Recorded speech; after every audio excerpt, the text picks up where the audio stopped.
So do all who live to see such times. But that is not for them to decide. All we have to decide is what to do with the time that is given to us.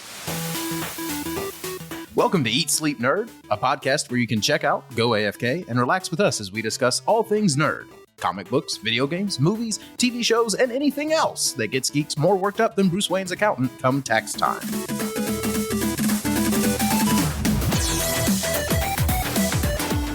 Welcome to episode number 17. I'm Corey Winter, and as always, I am joined by my nerdy brother, Josh Winter, and via satellite, our geeky friend, Jason Summer.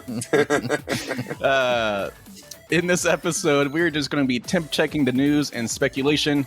We will be talking about the return of Ben Affleck as Batfleck, MGM losing the rights to Tomb Raider, Knights of the Old Republic being indefinitely delayed, and more. And as always, please share our show with your friends and family and anyone that you may come in contact with. So, Josh, I know you're doing fine as always, but Jason, you are having to call in via your phone because of technical difficulties. Yep. Even though you have a brand new computer. Yeah. So, audience, if Jason sounds a little weird this episode, we apologize. If I sound more weird, I guess that'd probably be the better way to say it. When was the last time Jason sounded normal on the show? Right. At least we're looking at 3 episodes now. 3 episodes back, including this one. Oh, goodness. So hopefully by next week, we'll have you all figured out. But we wanted to get him on this episode in some way. So you are recording from a phone. That's fine. Mm-hmm. You sound fine. You're perfectly fine. So it's all fine. Next week we'll have him text in, and we'll have a little Stephen Hawking robot voice just read what he types. Ooh, that'd be cool. Right. Mm-hmm. A la Stephen Hawking. Yeah. Right. So what have you guys been doing this week before we get into our nerdy news?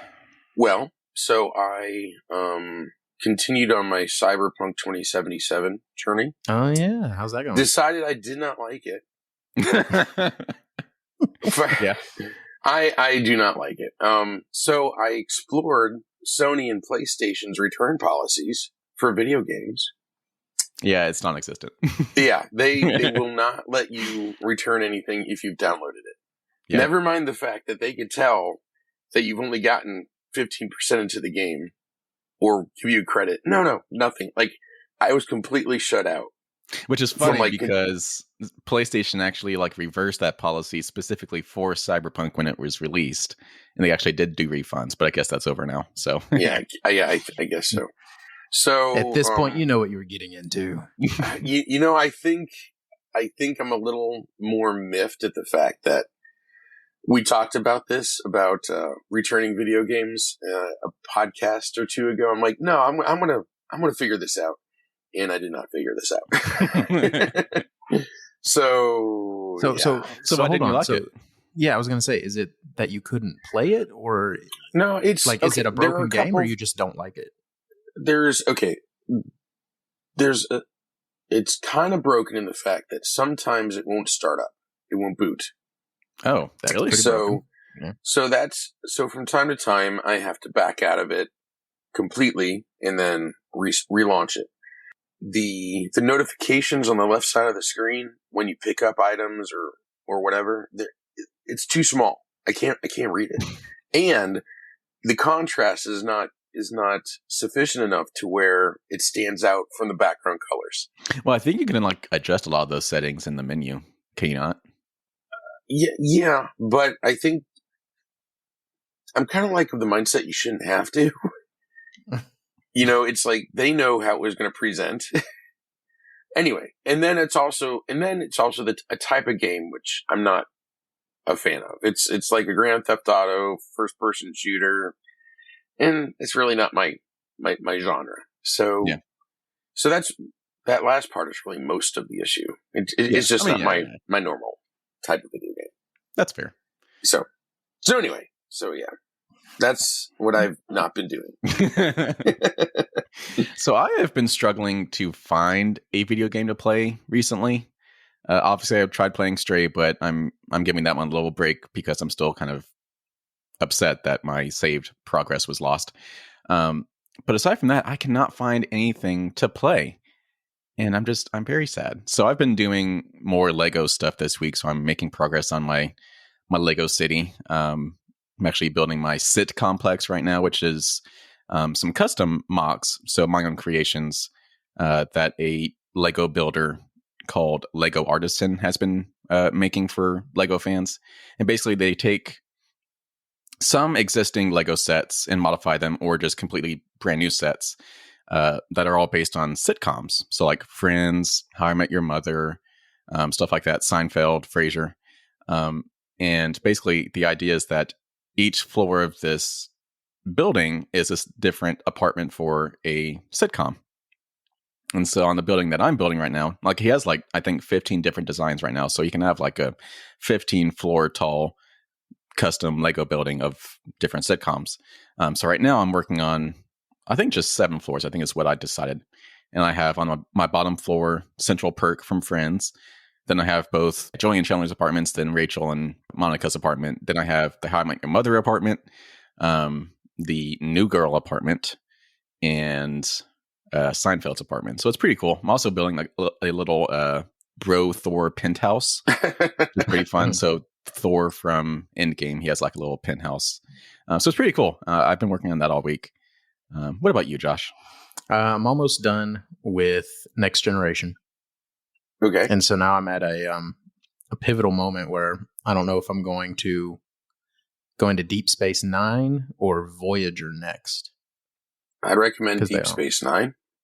Well, I mean, yeah, like I know I will enjoy Deep Space Nine more than I will enjoy Voyager. Mm-hmm. But I did say I was going to watch all of them. Well, so, the reason I say Deep Space Nine is because they overlap. Yeah, that's what I was thinking. Like, yeah. So are you trying to watch in like continuity order or just like release order? More or less in release order. I can. I thought about doing in continuity, but that gets hectic pretty fast. I also haven't started the movies yet, so I think I'm going to do all the TV shows and then do all the movies. I don't know. It's getting convoluted now. Well, before we get into our news segment, wait. I have something. What? One of my friends was you listening. had your turn. No. One of my friends was listening to you, Corey, talking about the Office Lego setup. Yeah, and they got excited and did a pre-order for a gift. So nice. Good job. You're welcome. Yes. Pay us, Lego. So before we get into our news segment, there's actually like this little wild speculation I want to talk about. And this is not tied to any rumor or anything at all. So this is just completely random. So obviously, Kevin Feige and Marvel Studios announced the 2 new upcoming Avengers movies, Avengers The Kang Dynasty, and then followed by Avengers Secret War. It was announced that Destin Daniel Cretton is directing The Kang Dynasty, and so he directed Shang-Chi. So they're bringing him back to do The Kang Dynasty. But there's been no director announced for Secret War. So wild speculation. What would happen if it was announced that Zack Snyder was directing Avengers Secret War? Oh. That'd be wild. That would break the entire internet. That would be wild. Also, I think it would be fantastic. Oh, yeah. Like let's be real. Like he is a good director. You can argue whether or not he should have script input, but but as far as creating a visual tapestry, dude knows what's up. Yeah, it'll be visually stunning. Yeah, like you can take any movie he's done and just drop the needle and just do a freeze frame, and I guarantee it'll be gorgeous. Doesn't matter what it is. And so, I mean, like, I'm a Snyder fan, so I'd be 100% down for that. I would love to see a 5-hour Avengers movie with 60% of it done in ultra slow mo. And I'm not. It sounds like I'm joking, but I'm not. And honestly, I feel like Secret War would be like the best movie for that. Yeah, because it's like by itself, it's going to be a pretty crazy story. I gotta imagine. So yes, I feel like he would be actually randomly perfect for it. so I would love to see. Why do you feel he would be perfect for that particular storyline? Because I feel like it's going to have so many different we assume so many different multiverses and so many different types of superheroes coming together to fight this like bigger than life bad guy. I feel like he would just, with how he did Justice League, I feel like actually the formula would fit perfectly for Secret War. Because he's dealt with like the larger than life characters of Superman. So I feel like, I don't know. Okay. I don't know. I could see it. I could see it. So I mean, think about it from a business perspective, right? Which is how I keep trying to come back to a lot of these things. If I'm Kevin Feige and Endgame was the biggest knockdown, drag out superhero team up of all time, and then I say we're going to do another one, you've got to be pretty confident that you're going to go so ridiculously over the top and nuts with your final installment on it that it has to be worth doing. Yeah. Otherwise, the only thing anyone will ever say is, well, Endgame was better. Yeah. Well, Endgame, we've done this before. You've got to go bigger and better. And so that alone lends an idea, at least vaguely, as to the scale that this will have to be, both narratively and action-wise. Okay, I'm going to throw something out here that's going to be crazy. I mean, if we're talking bigger, this better, is wild speculation. So you want to go wild? All right. Yeah. I'm going to say Alfred Hitchcock. No, because he's dead. Okay. That's the only reason. That'd be pretty wild. Right. No. It's going to be the triumvirate. Zack Snyder. Okay. Michael Bay. Oh, my. And J.J. Abrams. Oh, okay. The three Honestly, of them. I'm okay with it. Right? I'd watch it. I wonder how they would work together, but just... Oh, my God. Can you imagine the egos? Yeah. It's just Michael Bay holding a camera in someone's face, screaming, "Hero harder!" and J.J. Abrams going, "Okay, that's perfect. All right, lens flare behind the head, perfect. Okay." Zack Snyder comes in and goes, "If we could just crank this down to about 800 frames per second, that'd be perfect." Right. Has Michael Bay done a superhero movie, or is like Transformers the closest he got? He did Teenage Mutant Ninja Turtles. That's right. Yeah. Oh, right. Yeah. The TMT movies. Yeah. So yeah, that's on the line. Maybe. Mm-hmm. You know, he wanted to make them aliens. Really? Mm-hmm. Literally, And the title his mutant. Quit messing with. Yeah. Stop. He wanted to make them. He wanted to make them aliens. And for once, the studio came in and said, "Nope, nope." Okay, now speaking of Michael Bay, there is one movie of his which I think is exceptional, and I think it's really underrated. The Island. Oh, I mean, he's actually a lot of good my movies. next guess. No. I meant like high quality, not like just action movie, just like popcorn, blowing stuff up, stuff like that.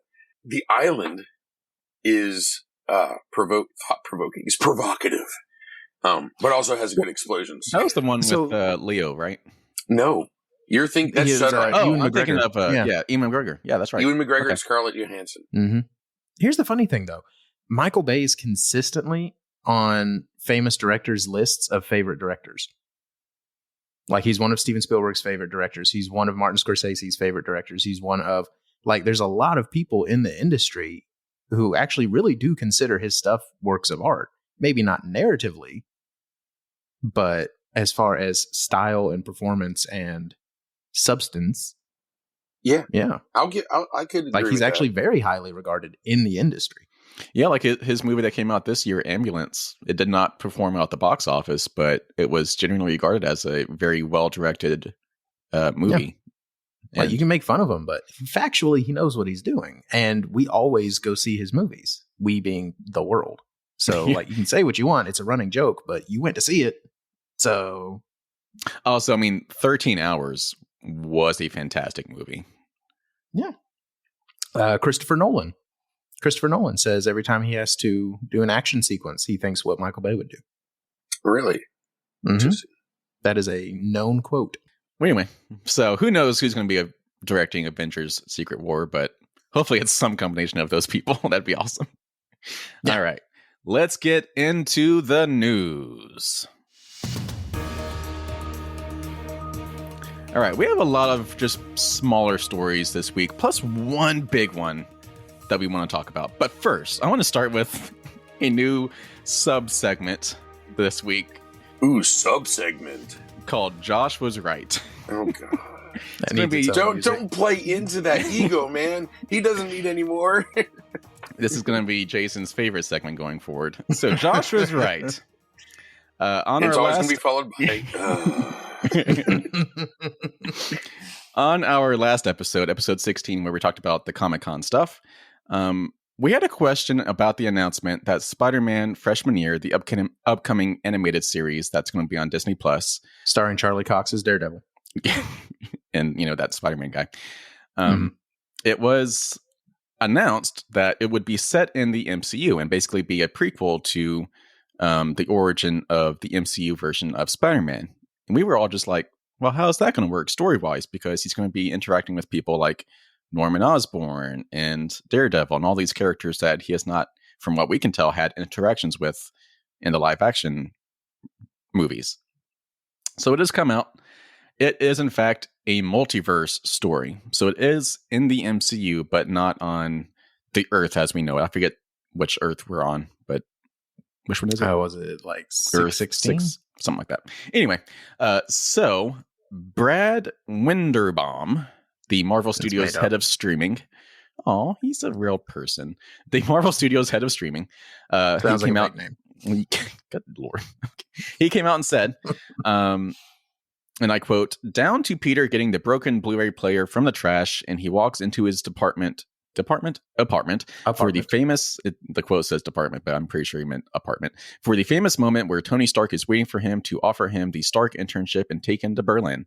But because of things that happen in the multiverse, because of the new random occurrences, it's not Tony Stark who's waiting for him there, it's Norman Osborn, and that sends his life in an unexpected trajectory that collides him with many unexpected characters in the Marvel universe."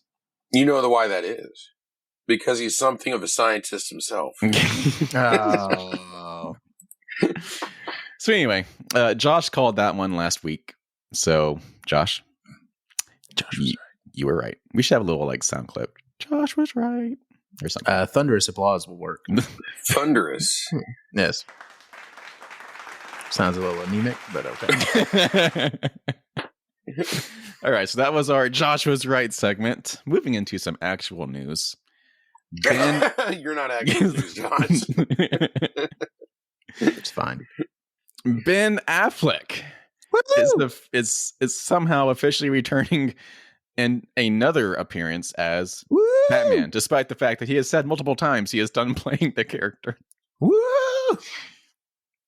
So Jason Momoa, he Instagrammed last week that he is buddying up and reuniting with Ben Affleck to play Bruce and Arthur one more time in the upcoming movie Aquaman 2. So I'll link to this Instagram post where Jason took a picture with Ben Affleck, very obviously dressed as Bruce Wayne again. Yeah, he's got that Bruce Wayne look going. That very nice, probably 6 black on black on black on black. Yeah. Yeah. So black on black. He is in DC Comics replied to the Instagram post saying legends. It's like DC is aware of the post and everything. So he is, and set photos have come out. He has been on set for Aquaman 2. So he is officially, unofficially in Aquaman 2 in some capacity as Bruce Wayne / Batman. Nice. I'm going to pull a Josh here. I'm going to say, we're not going to see Batman. We're going to see Bruce Wayne. I mean, yeah, I think so. Yeah. I would not be surprised by that. So it was, I don't know if it was ever officially announced, but it might have been reported on that Michael Keaton's Batman was actually going to be at least doing a cameo in Aquaman 2. And so the theory is that he's actually going to be replacing the Keaton cameo with the Batfleck appearance. And it's widely speculated it's because now that Aquaman 2 is coming out before The Flash is, and The Flash was where Keaton's Batman was going to be reintroduced. They're thinking it was going to cause... It doesn't make sense. Yeah, they were thinking it was going to cause some audience confusion, like, what the heck is Keaton doing here? So they're thinking they're just going to plug in Batfleck real quick to make audiences less confused. I see. Or He loves playing Batman, and he's going to keep coming back. So that's what I was Every telling single you time they guys. ask. I kind of think maybe just his experience with the Justice League kind of made him not want to play Batman anymore. But because he's a few years removed from that, maybe he's like, oh, playing Batman was kind of cool. Batman was actually a pretty sweet gig. Yeah. And I think the warm reception he got to the Zack Snyder release of the Justice League, I think he kind of wants to embrace that. Yeah. So, I did see an article that kind of followed up on that one where it seems like they're doubling down on Henry Cavill not returning as Superman because in the Shazam trailer, they showed brief clips of many of the Justice League members except for Superman. So, so Ben Affleck as Batman is going to be represented somehow in Shazam, whether it be like a flashback or something, or a video clip, but did not seem like Superman was going to be. Well, now that raises the question, if they're continuing to embrace all of these other characters from the DCEU that were born from Zack Snyder, do they eventually re-embrace Henry Cavill and eventually bring him back? I don't know. Another article I read, I'm going to have to find it, is that the problem is not Warner Brothers with Henry Cavill anymore. It's Henry Cavill. And it's a money issue. And I say problem as in that is the contention is money, is from what I read recently. And I can kind of see that because, I mean, at this point, with everything he's been through, I would want the dollar bills. I was going to say, he's the only one whose star power is going up right now. You know, like, what else is Jason Momoa doing right now? Not I mean, much. Besides just being an awesome human being. Well, I mean, yeah, but I'm talking like work wise. Like he's playing Aquaman, and that's about it. What else is Gal Gadot doing? What else is Gal Gadot doing? She's doing a Cleopatra movie, maybe, if people quit complaining about she's maybe not ethnically the correct person to play it. She was in that recent Netflix movie with Dwayne Johnson and Ryan Reynolds, but Red Notice. Yes. Yeah, Red Notice. So, and that's apparently getting a sequel. But my point is, like, no one out here is booking like a ton of work other than Henry Cavill. Yeah. Ezra Miller's too busy fighting everyone in Hawaii. Like everybody. Right. You have to leave that in. That's a good joke. No, so I don't know. Ben Affleck's just over there marrying J-Lo, you know. He's living his best life right now. Yeah. Good for him. What's Jeremy Ironside doing? Jeremy Irons? Michael Irons. Oh, wow. I Michael Irons. Jeremy Irons. So many different people at once. First off, that would be an amazing Alfred. Jeremy Ironside. Anyway, so I don't know if this means anything for Henry Cavill, but we're at least getting more Batfleck. Maybe in a small, just one-off cameo, but I don't know. Maybe he might like it so much he wants to come back to do more. Who knows? I was gonna say, someone offer that man $15 million just to do a Batman movie, please. Yeah. Just please. It can be straight to HBO Max. I don't even care. Just please. Just all right. Just cause. Moving into our next story, and this is just apparently this entire episode is just going to be about making Josh happy. So the next story is Rick and Morty season 6. Rick and Morty season 6 is premiering already on September 4th. Wow. Well, they did say that now that they had a big contract, that it was going to be a lot more consistent. Because for a little while there, we were having like 3-year breaks between seasons. Like it was a lot. Like season 5 just finished like back in April maybe? Like it was not long ago. Yeah. Yeah. Good for them. Yeah, no, they're turning out shows like a regular show. So the official log line, I guess that's what they call it, for season 6 is, I quote, Rick and Morty are worse for wear and down on their luck, but they will manage to bounce back for more adventure, or will they manage to bounce back for more adventures, or will they keep getting swept up in an ocean of piss? Wow. Yeah, so season 6 is coming sooner than we thought. So that's fun. Yeah. And that's going to be an interesting thing to to see, because season 5 ended with literally the multiverse coming crashing down. So the show that made multiverse cool in the first place, now has to deal with breaking the multiverse. Where will it be streaming? Cartoon Network, so Hulu? HBO. Yeah, I was going to say, traditionally what they've done is once the season is out, it ends up on HBO because HBO is owned by Warner Brothers, which owns Cartoon Network. However, if you want to watch it as it comes on, you've had to watch it on Hulu. So I don't know if they're going to change it now that HBO Max is a little more established. Gotcha. I don't know. No, I do want to say a little fun little thing came out. Michael, oh my God, this guy's name. Michael O'Whelan, the president of Adult Swim and Cartoon Network. He has said that Rick and Morty is more than a show. It is truly a global phenomenon because obviously it's won a bunch of Emmys, but has also been viewed over 10 billion times globally across linear, digital, and streaming. Good Lord. Nice. 10 billion times. I probably account for 1,000 of that. I was actually going to say that Josh is a good portion of that. No, I really am. I love Rick and Morty. Like any show that's a combination of dumb juvenile humor, but also humor that actually makes you think a little bit. Combination of that lowbrow and highbrow. I'm for it. Like good episodes of South Park do the same thing. Yeah. Like they combine the fart joke with social commentary. You know what I mean? Like it can be both, and those are usually the best shows. Yeah. So yeah, I'm stoked. Well, and speaking of which, Futurama is returning next year as well. So that's another good one. Yeah. Yep. Basically, the cartoons that are made for adults are usually pretty good at that. Yeah. Yeah.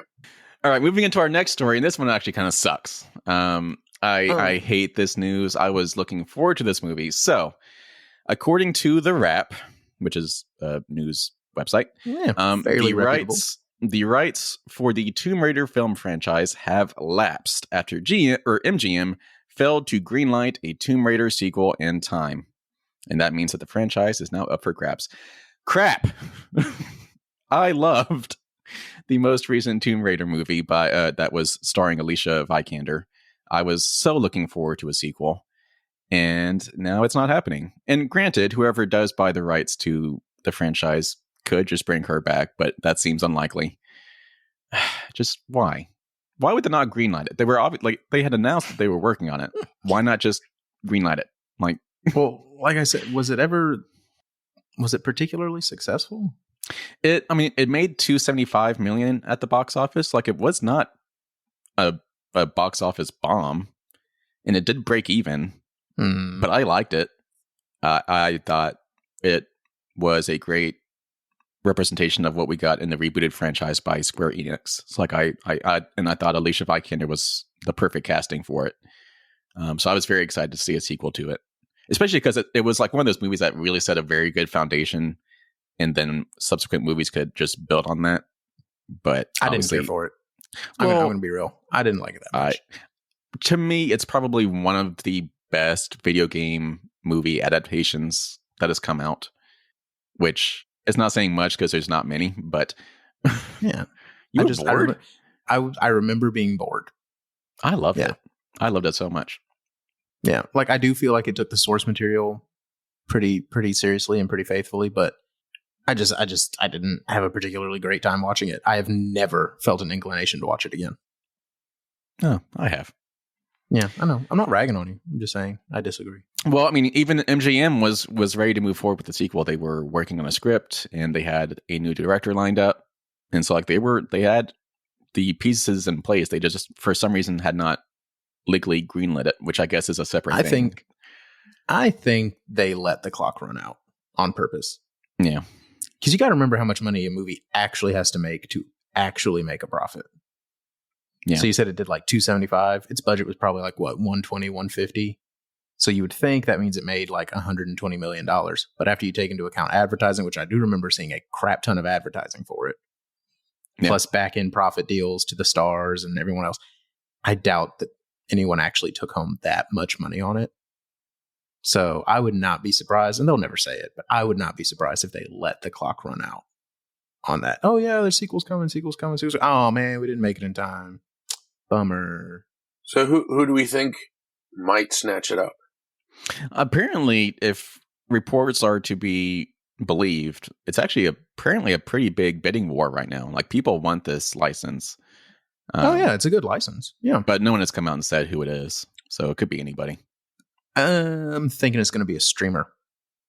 Someone's gonna buy this on a streaming platform. They're going to turn it into a show instead of a movie. So, I could actually see Netflix grabbing this one up. I initially was going to say that, but now I'm thinking Amazon. Amazon. Hmm. I got Amazon vibes off of it. Okay, because they also just snatched up another MGM property, Bond. Oh, that's right. Mm-hmm. Good connection, Jason. Thank you. Yeah. So that was from our first podcast, was it not? It was one of the first. It was one of the first ones. Yeah. Actually, I think it was the first episode. Yeah, I think so. Yeah. So yeah, no, I'm going to put that into the ether. I'm making a long distance call. Yeah. It'll be a streamer, and they'll turn it into a TV show instead of a movie.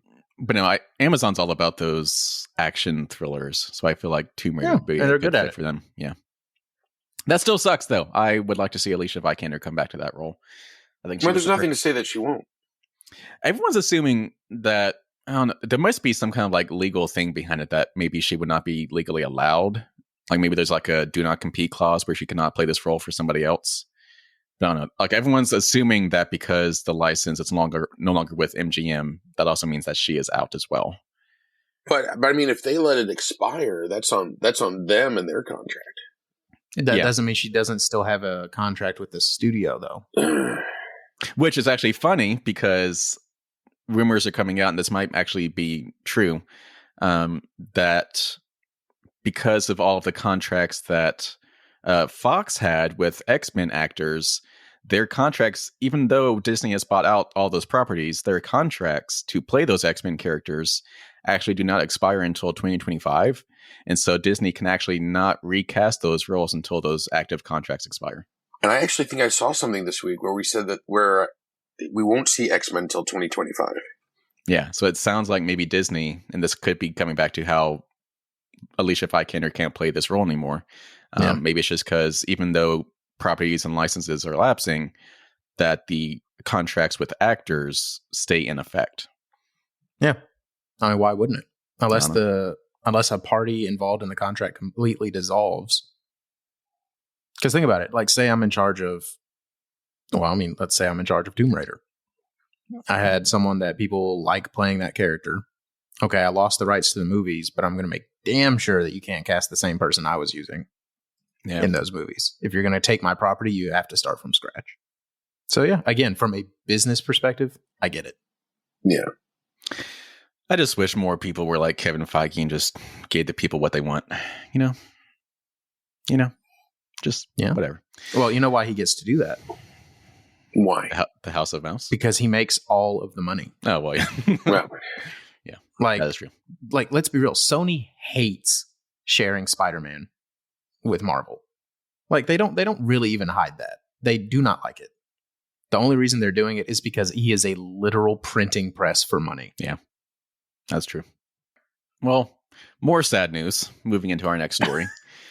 I said it was just going to be like a Josh feel-good episode, but I kind of forgot about this one. Star Wars Knights of the Old Republic remake has been indefinitely delayed, despite the fact that it's been in development for 4 years and just recently was announced last year. And the developers had actually just put together a playable demo to show off to Disney to like confirm that they're happy with the product so far. So does this mean they were not happy with the product so far? No, Disney apparently loved the product so far. But well, then what happened? Exactly. So apparently there's some like behind the scenes drama. So Aspire Media, they are a Texas-based development company, mostly known for just their remakes and remasters and stuff. Like, they don't really make original properties or anything. Yeah, they've done all the porting for all the old Star Wars games to modern consoles and PCs. But by themselves, a pretty big studio. They were remaking this 2003 role-playing game based on Star Wars. One of the greatest games ever. Literally. And shortly after, the developers put together this demo to show Disney. Aspire Media fired some of the game directors in charge of the game and told the rest of the development staff that they were going to shelve this game for the time being. Oh. Why? What is going on? Why? This game is going to be a surefire hit. And Disney loved what it was looking like so far. What is happening? So what's Disney's recourse here? Can they make them finish the game? I don't know. That's a good point. I don't know. Like, Disney is technically a contracted client for Aspire. And I'm saying like, Disney, but specifically Lucas. I mean, yeah, I get what you're saying. The LucasArts brand within. Yeah.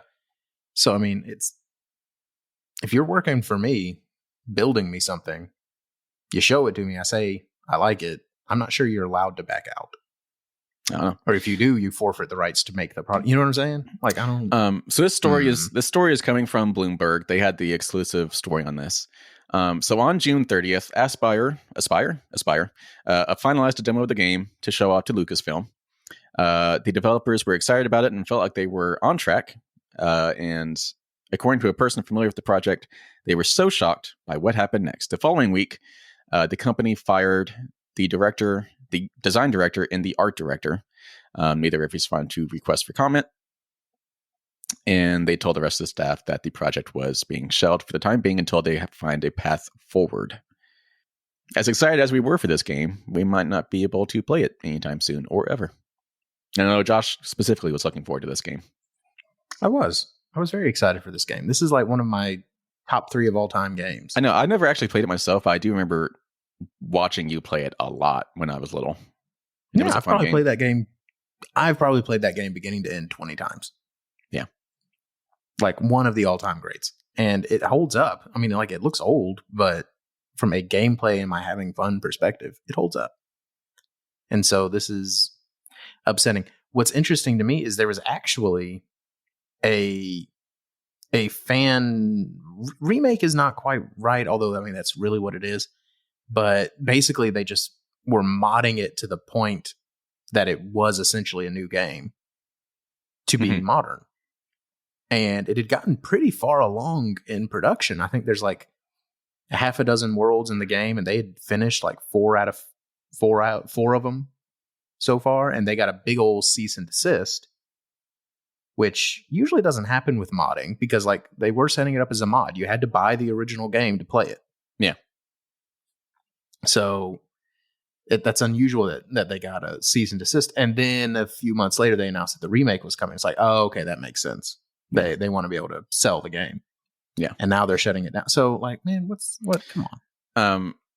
So some of the speculation is that perhaps the development of the game was costing them more than they had anticipated, because that's been developed for 4 years. Like it's been a while since they've been working on this project. So maybe it's taking longer than they wanted it to.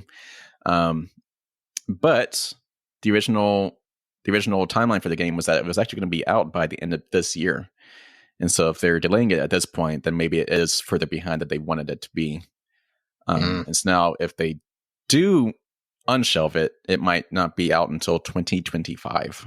So, geez. Yeah. So if it is coming, it's going to be a little bit of a wait. So that sucks.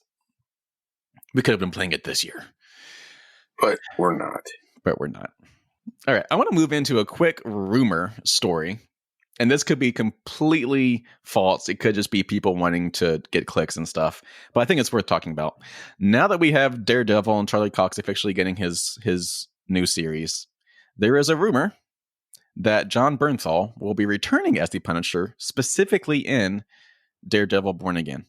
I saw that. Not in his own show, but as a character in Daredevil. Yeah, I always want to see him as the Punisher. Like, that was amazing. He absolutely killed it. I take this rumor with a grain of salt in particular because everyone at Disney and even at Marvel just in general, they're just not sure what to do with that character right now. Yeah, that character is... There's a lot of political stuff behind the character. Exactly. Just the nature of the character itself puts it in a weird spot. And he's violent and he's a violent character too. Like, and not like lovingly violent like Deadpool. It's, he's just violent. Yeah. It's so, yeah. And so, yeah, I would, if he came back, I don't think it would be much more than like a cameo. Yeah. So, which I hate because, again, especially the first season, I mean, it was absolutely amazing. I think John Barenthal is an amazing actor. He's one of those that I wish he did more things because everything he does is always a lot of fun. And he does a lot of stuff, actually. I mean, if you think about it. I mean, yeah, but he's all over the place. But yeah, but it's rare that he is the starring role, though. He is usually a support character. Yeah, that is true. So yeah, I want this rumor to be true. I don't think it is. And if it is true, like I said, I don't think it'd be more than a cameo. Maybe he comes back, but not as the Punisher. Maybe he's like a renewed person and he's fighting for good. And I don't know. Maybe I'm just thinking maybe they can bring him back, but not as quote unquote. I mean, don't get me wrong. He was always fighting for justice. Just not in a particularly PC sort of way. He was a little aggressive about it. We'll say he was aggressive, which personally is how I enjoy my justice. But I would like some aggressive justice, please. Aggressive justice. Give violence a chance. Hashtag aggressive justice. Captain Kirk was right. Kirk was right. Yeah, Kirk was right. Give violence a chance. All right, let's move into another, not really rumor. It's more speculation because it is something that has fed off of an Easter egg. So, Ghostrider. I don't even know if we even want this character back, but a lot of people do. So Entertainment. I would. Really? Yeah, I would. Would you? I still kind of want it to be Nick Cage. I'm being so serious. Those were popcorn movies at their finest. And I mean that. So yeah, go ahead. So Entertainment Tonight has an exclusive clip from the upcoming She-Hulk Disney Plus series. And at the 150 mark of that exclusive clip, and I will link to it in the show notes, it shows a portrait of a very easy to read Johnny Blaze. Either Johnny Blaze or Donnie Blaze. So those are both have been Ghostrider in the series. The first word is kind of blurry, so it's kind of hard to read. But the second word very obviously says Blaze. And the character underneath it very obviously looks like Ghostrider. So this was a Johnny/Donnie Blaze portrait that's very clearly seen in She-Hulk. So that could just be a little Easter egg, like, oh, hey, look, it's Ghostrider. Yeah, or just an actual Easter egg. Yeah. Or is this leading to something bigger? Because Norman Reedus has obviously said multiple times that he wants to play Ghostrider, and fan casting people want him as Ghostrider. But recently, too on the nose. Ryan Gosling has come out and said he would love to play Ghostrider after denying that he has been cast as Johnny Storm, I believe. Oh no, it wasn't Johnny Storm. It was Nova. It was a big rumor that he was going to be playing Nova in the upcoming Nova project. Now, see, I could see that. But anyway, I could see that. Kevin Feige has backed up that by saying that he would love to have Ryan Gosling in the MCU. So are they both kind of teasing that maybe Ryan Gosling has been cast as Ghostrider? They're just not ready to say anything yet? Maybe. How I'm not sure how I feel about that cast. I was going to say, how do we feel about Ryan Gosling as Ghostrider? He's too clean. Too clean? He's too clean. He's too clean. Now, granted, every time I see a picture of him over the last month, all I can see is Ken. That bleach blonde hair is killing me. I'm glad that the Marvel Cinematic Universe is exploding with new characters. But personally, I'm starting to feel a little oversaturated. I'm kind of like, let's just focus. I feel like we're just now getting to the characters that I'm familiar with. Like, no one knew who Iron Man was when we had Iron Man. And like people were loosely familiar with characters like, well, the rest of them. But now we're finally getting to the characters that I know of, like Nova, Ghostrider. Like, I know these characters. Yeah, no. I get it. And no, you're right. We're starting to get a lot of characters that, we grew up with that were more mainstream than what the Marvel Cinematic Universe has had to latch on to because all the other royalties were bought up at the time. Yeah. But there's so much going on. And I'm just like, I don't know. It's just a little much for me. I'm like, let's just enjoy what's going to be coming out in the next, 12 years. Let's just wait. So you're saying you do not want another Ghostrider project? Did Nicolas Cage not do it for you? Nicolas Cage did not do it for me. Sam Elliott did as the previous Ghostrider. That was cool. On the horse. That was kind of badass. But no, Nicolas Cage is also not one of my favorite actors. So heresy. I liked him in National Treasure. That's kind of it. I love him. So you know what? Anyway, so Ghostrider. Okay, no, hold on. No, this is worth it. Hold on. What? If you were going to cast someone to play Ghostrider right now? Oh God. Because I've got one. I think this would be the perfect opportunity to bring Keanu into the MCU. You know, right. I was going to say it. Yes. I was going to say that, but he's up there. I don't even care. I don't even care. Because let's be real, it would mostly be a CG character anyway. Yeah. And Feige has said that he would love to have Keanu in the MCU. They just cannot find the right role for him. So that might be it. That might be the one. Ghost freaking Rider. Which is actually kind of funny because he's played the motorcycle riding character before in Toy Story 4. So he's already done all the work. He wouldn't be a bad one. Definitely not. Yeah. Okay. So yes, Josh, put that in stone. Kevin Feige, we know you're listening, so make it happen. One more little story. It's not really anything like worthwhile. It's just a funny little thing that came out from Variety. They did a little interview with Joe Russo, the Russo brothers from Avengers Endgame directing fame. They have said that Jon Favreau, he begged them not to kill Tony Stark in Endgame. The quote says from Joe Russo, "I remember pacing on the corner of a stage on the phone with Favreau, trying to talk him off a ledge. Because he's like, you can't do this. It's going to devastate people, and you don't want them, walking out of the theater and into traffic." And he said, well, we did it anyways. So, yeah. And they explained that, the reason they did it is because it was the perfect story arc. He became the selfless superhero. But Jon Favreau really did not want them to kill Tony Stark. And so they didn't want him to kill his baby. Yeah. Yeah.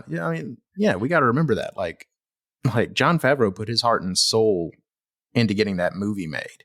It was, and he wanted it made his way with RDJ. Like, he fronted the insurance money to cover RDJ at a time when RDJ was uncoverable. You could not, people forget that.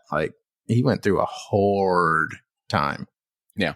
So no, I'm sure he was very, very, very attached to this. And I'm sure he understood that a lot of us are too. But at the same time, no, I do think killing him was the right move, because that's such a big character. It was the right move. Think about it. You have to do one of two things.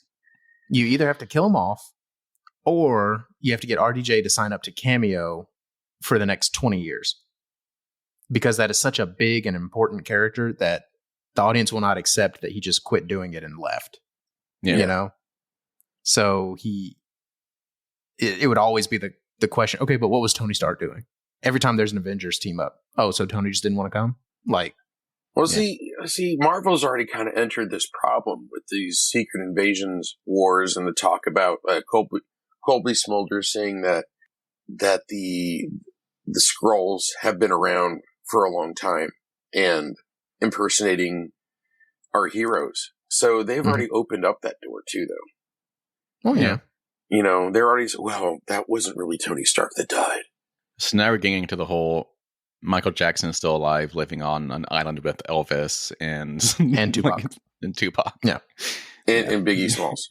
Yeah. Well, no. So to me, this could be a good thing, though, because that gives an opportunity to some of these actors, if they want to come back for maybe one more movie, one more time, one more something. It gives them an opportunity to. Because even Chris Evans, who was very adamant that he was completely done, there was nothing you could do to bring him back, has already said, well, maybe if the script was right, maybe if these guys love their characters as much as we do. Otherwise, they wouldn't have agreed to do it for 10 years. Yeah. So, I don't know. I'm okay with it as long as it's done well. I think that's been our standing. Yeah. Well, all right. We're actually going to be keeping this episode short because we got places to be today. But next week, we'll be coming back with more peak geek debating. Maybe. I don't know. We keep saying that, but we keep putting it off. But since we don't have anything to actually watch and review right now, we will be likely talking about the peak geek debate of who has played the best Jack Ryan, James Bond, and Sherlock Holmes. Maybe some Jedi Sith stuff too. We'll see. Which, falls into those categories. Yes. In the meantime, please, if you like this episode, share this show with a friend. Tell them to search for Eat Sleep Nerd wherever they listen to podcasts. Also, follow us on social media. You can find us at Eat Sleep Nerd on Instagram, at Eat Sleep Nerds on Twitter. And maybe if we get enough followers there, we'll go start a Facebook. I don't know. Maybe. I don't like Facebook, but we might do it. The TikTok is coming. I know. No, We're on TikTok. We're on YouTube too. So if you don't like listening to podcasts, you can actually go watch our podcast on YouTube. It's just the audio, but you can watch us on YouTube. Yeah. I mean, you just watch the little equalizer thing go up and down, which is hypnotizing.